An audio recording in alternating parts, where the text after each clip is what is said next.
Okay, good win. I was not happy with our first half. I thought we started the game fine, but I felt we played a lot of me basketball the first half. I thought we were in quicksand in some areas. I thought our transition defense stunk, was garbage. It was embarrassing to watch, and that was one of the keys in the game was guarding them in transition defense and limiting them to one shot.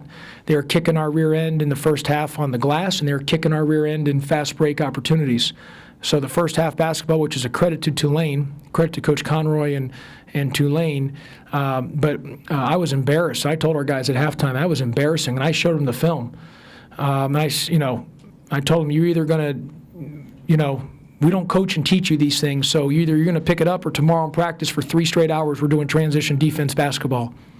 So hopefully I think they got the message. The second half we were much better. We only had 3 turnovers the second half, 9 total for the game. That was a big reason we won the game. We were poor on defensive rebounding because they had 18 offensive rebounds. That's just poor, very poor. Fortunately, we did a much better job in the second half defensively. We forced them into turnovers, and they only shot 29% from the field and 25% from 3 in the second half. So defensively, we were much better. But we start off the game. Malik Morgan hits a tip back because Tristan didn't box out, and it started from there. So we just got to be a lot better. We can't have those type of halves that we played the first half. The start was fine. Did a good job from the free throw line. Our start was fine. It was just the overall part of the half. 3 times, 4 times, we were up 8, up 5, up 7, ready to pull away, and we don't gang rebound. We make we're leaking out and trying to score the other way, and we don't have the ball, and then all of a sudden Tulane does is hit a 3 or get an and one, and that was just that's not appropriate for how we coach and teach. That's not something that I was disappointed in that. Second half much better, and I'm glad we got the win. I thought Tristan 21 and 13 had a double-double. KJ I thought gave us really good minutes. And I thought Ricky Tarrant played poor the first half, but was good the second half. And Avery Woodson, didn't make any shots, but he made some big-time 50-50 ball plays, and defensively the second half, that dive on the floor was big time. And so I did not start Shaq and Markell because of an internal matter. And Dedrick Lawson did not play. He has an abdominal injury, and he has not practiced, hasn't played since the IUPUI game. How long do you think he'll be out? Hopefully he's back for Saturday, but he hasn't practiced. And I told everybody before, one of our keys to our team is health. It's a big key for us. Can you tell us when he got hurt and how long he's been out? When we came back for Christmas, he has not practiced when we came back. So I was aware of it on Christmas night that his abdominal area was bothering him, and he wasn't able to practice, and he hasn't practiced since. So it's something he did off the ball? I don't know. He might have done it in the IUPUI game. I think it was bothering him the next day, but we weren't practicing. There was nothing, So, and then it didn't get until we didn't meet again until the 25th. That's when he alerted Brad, said what was bothering him, So there was no alert. No one was alerted prior to the 25th, and he didn't play that much in the 21st because we had the lead, and I sat him for most of the game. So it was something the next day when he woke up.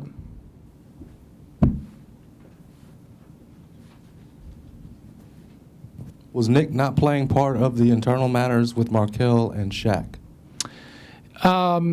Yes and no. Yes, part of it was just where he was on the rotation based on the internal matter, but no, because it was just also the flow of the game. And then, is this?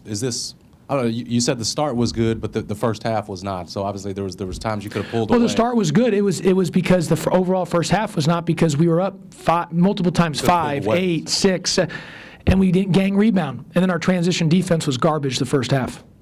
It's almost like it takes a fiery halftime speech from you for this team to get up. Yeah, but we started well. It wasn't the issue of starting. We were up.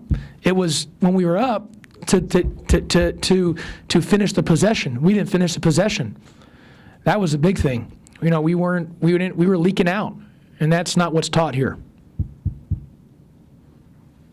You like what Jeremiah gave you for a second straight game? Yeah, I mean, he plays hard defensively. He's just got to keep it sound, simple, and solid, not try to hit home runs, keep hitting singles, take care of the ball, make the right pass defensively, but he's got to get his butt back in transition defense too. First half, I didn't think he was real good in transition defense. And I do want to say on Avery, and I know you might say, well, he was 0 for 8, 0 for 4 from the field, from 3, but he made some plays that don't show up in the box score, like that dive on the floor.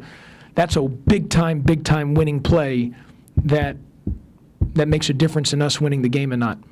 We saw early and throughout the second half, you went a little small ball. What made you want to do that? Well, I just felt I liked us just with our speed and athleticism, even though we were smaller. And look, Nick had a great game versus IUPUI, 9 rebounds, 8 points. It was just I just felt with the flow of the game, I could have put Nick in, but at the timing, I liked us going a little bit smaller. I felt our second half we had a little bit more energy going, and we were just kind of in the flow of it, and I liked how we were going, so that's the way I went with it. At around 16 minutes left in the second half, Shaq got upset about something and started yelling a little bit.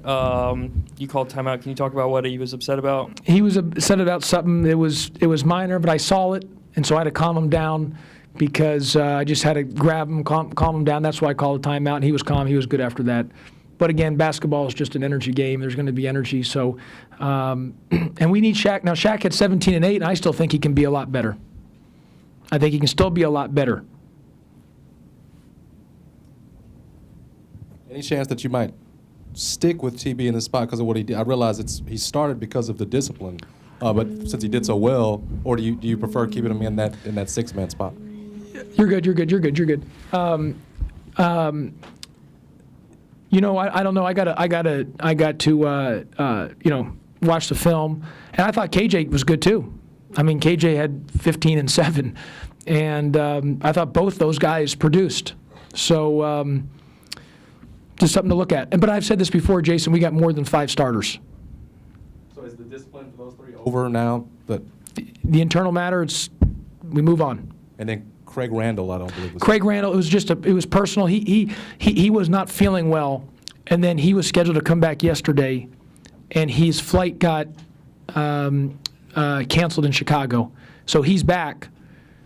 He was supposed to land today during our game, so he'll be there for Saturday. But he had stayed an extra day or two. He wasn't feeling well. It was just personal reason, and he was supposed to be back yesterday, but a flight got canceled from Chicago, and he's supposed to land during our game today. And then, because someone else asked me, regarding Sam Kraft, I assume he's going to travel with us, obviously for South Carolina.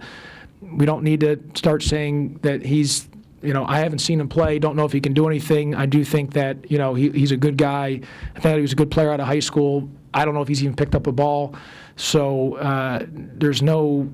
let's keep everything in perspective with that, please.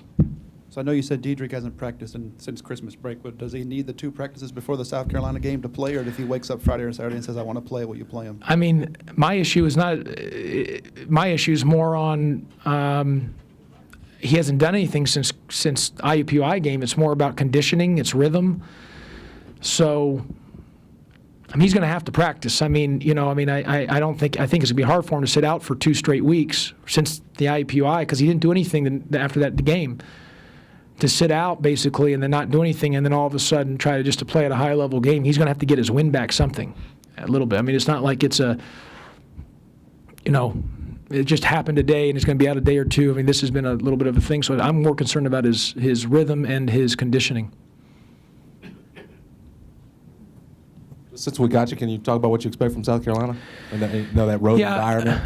I don't know anything on South Carolina because obviously I haven't watched them, and we'll do the media, right, Bill, on Thursday. Okay, so we can talk a little more about that. But I know Frank Martin for a long time. I coached against him in AAU ball. He's a friend. I think their teams play really hard. They're tough. They're hard-nosed. We better match their physicality. I know they're top 25 and undefeated. I think they play a lot like, it's like Stephen F. Austin. That, the coach there was his assistant, longtime assistant. So, that like UT Arlington, the way they play is that type of toughness. And I'm trying to give an example of someone who we've played that you guys know, where they just come at you and just try to punch you in the mouth right from the start. And he was with Bobby Huggins and those type of guys, so he teaches toughness and physicality and defense. And you got to wear your big boy hat in that game, because no boys allowed in that game. We're going to have to be ready to handle the physicality and be tough if we want to win that game.